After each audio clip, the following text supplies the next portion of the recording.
I'm Sean. And I'm Shannon. Welcome to our kitchen. Today we're going to be making a pepperoni and jalapeno pizza. Get ready. Because we food hard.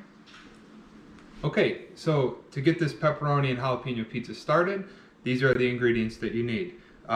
We have here some fresh made pizza dough, but you can buy store-bought if that's your preference. We have homemade pizza sauce. Again, you can buy pizza sauce from the store or make it yourself.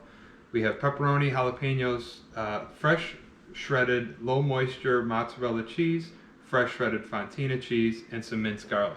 Let's get this thing dressed.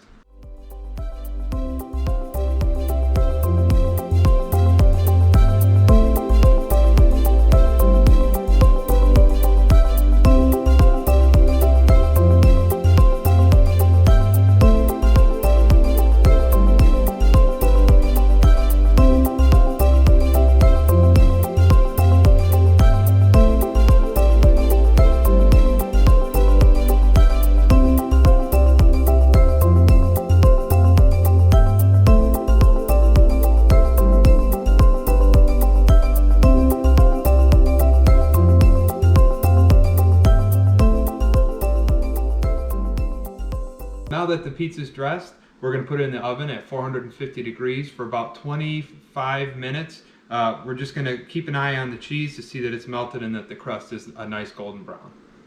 Alright, so the pizza just came out of the oven. This is what it looks like. We're going to let it sit for a minute, get it cut so we can enjoy it. Alright, now the pizza's cut and now it's time to enjoy it. Time to food